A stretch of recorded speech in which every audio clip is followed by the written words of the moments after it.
Hello and welcome to Books of Blood. My name is John, and this video is going to be going up on Thursday afternoon, so that means it's going to be 2 days away from Halloween. So I thought I would do something that's pretty appropriate for around this time of year, since this particular creature, or I'm not really sure, supernatural being is definitely one that is associated with Halloween, with All Hallows Eve, Samhain, whatever you want to call it, okay? And what I'm talking about is I want to do my top 5 favorite movies that involve witches or witchcraft. And I've got 2 honorable mentions here also. So that being said, let's go ahead and get underway. We'll go with the honorable mentions first, of course. And for the first honorable mention, I'm going to go with Rosemary's Baby. Now, a lot of people sit and think, well, this probably isn't really about witches, but actually it is. There's actually a line in the book, I believe it is, that says, witches, all of them witches. And, of course, some of the things they do to her to try to coerce her, I guess you could say, into this tryst with the devil. Of course, the old lady in the book, I cannot remember her name. She gives her this tea with tannis roots, and if I remember correctly, tannis roots are used in witchcraft rituals or whatever. Now, I'm not an expert, don't get me wrong. I mean, I'm sure there's probably going to be somebody watching this that is into witchcraft and stuff, and they're going to correct me on it. That's okay, I understand that. You know, I'm just going by what the movie is, what they do in the movie, okay? So, of course, you know what this is about. It's about this young woman and her husband. They move to New York. They move into this apartment. The neighbors are freaking weird as hell, and she starts having these really strange dreams or whatever, and basically it turns out that she is going to be used as a vessel to carry Satan's child.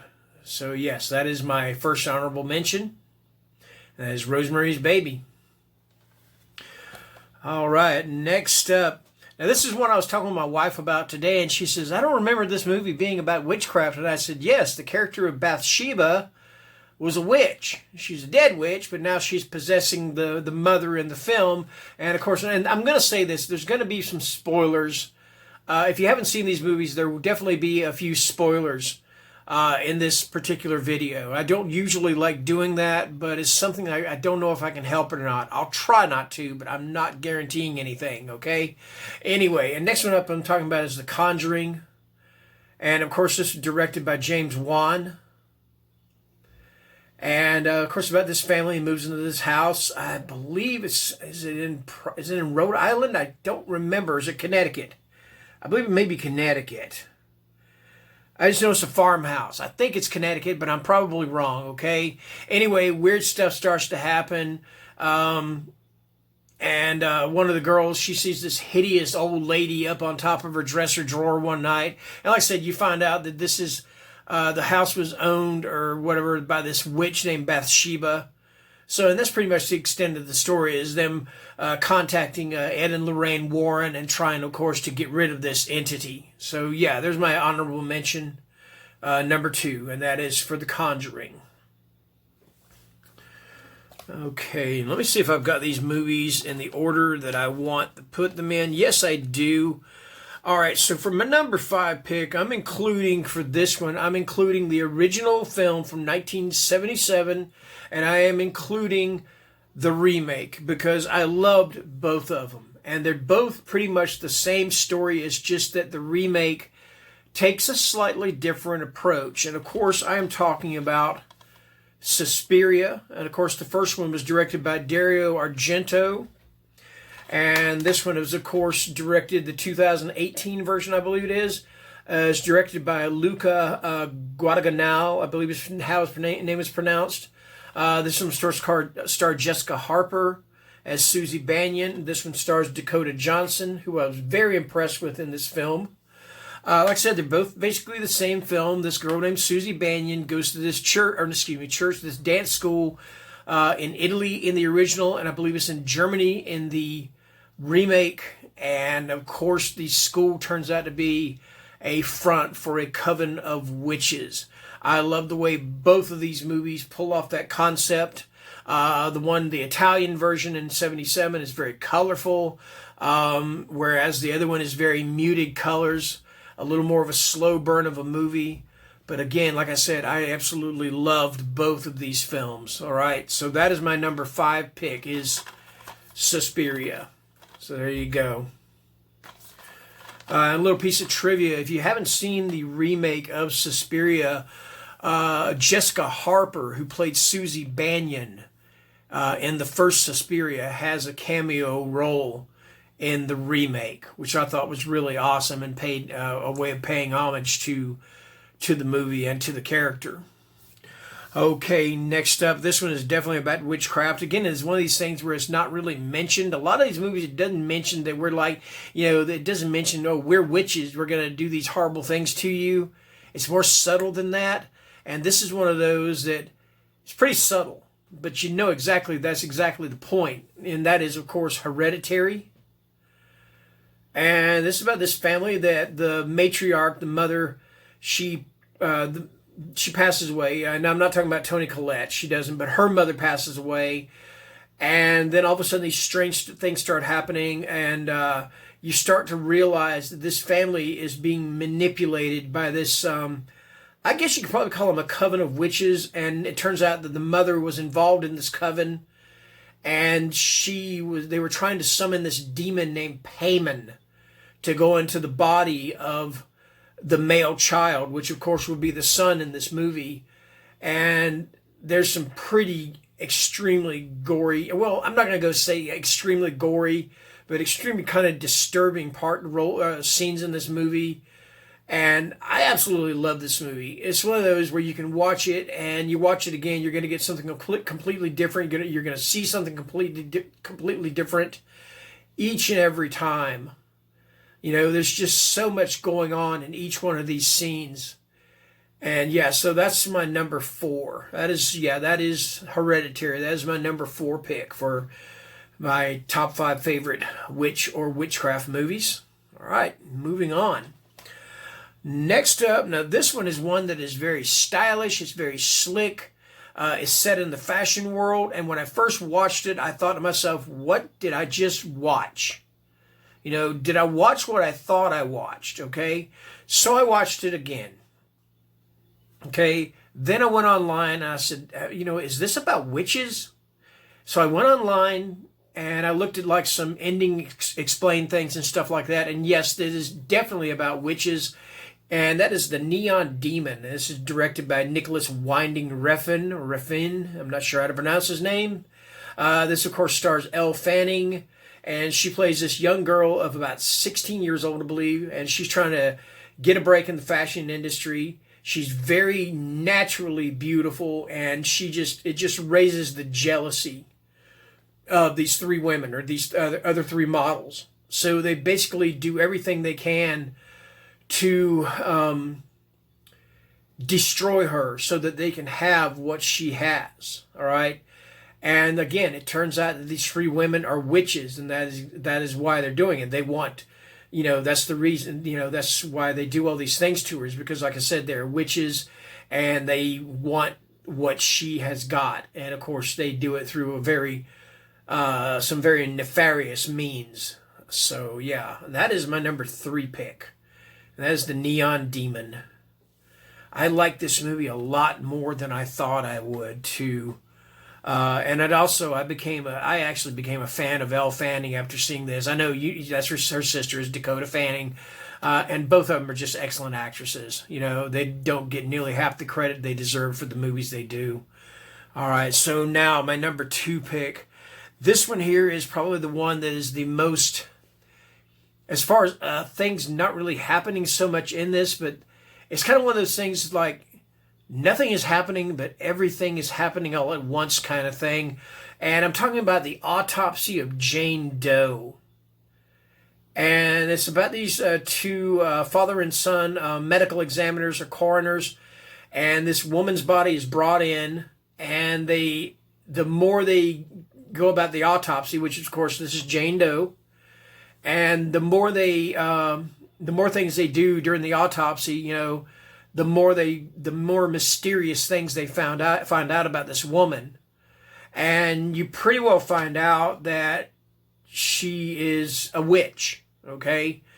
And another thing about this movie is that during the entire movie, if you listen to the radio, there's a radio playing, and it starts talking about how there is a hurricane or like a tornado or a really bad storm that's brewing outside around them. And it really literally sounds like the storm is brewing only in that particular area, as if this woman, this witch, Jane Doe, is causing all of this.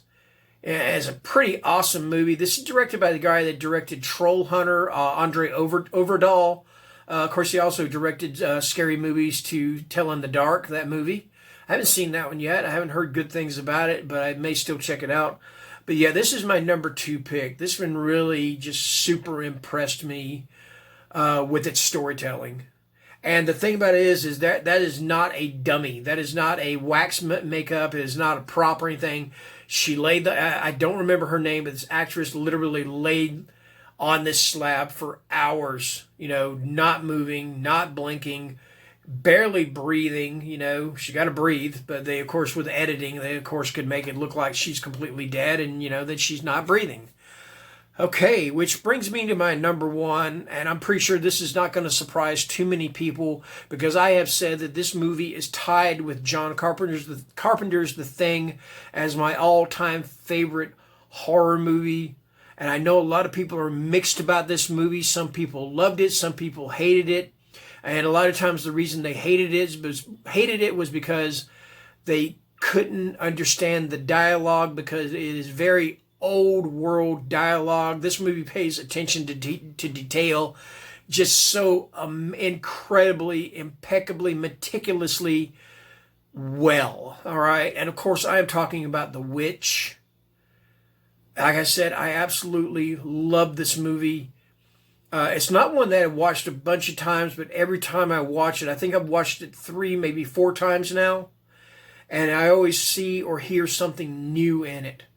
Of course, first of all, let's go with the performance in it. And that is Anya Taylor-Joy as Thomasin. This was her first major role, and she nailed it, knocked it out of the park, all right? Okay? I was so impressed with her performance in this movie that anything that she's in, I try my best to watch, whether it's horror, whether it's drama.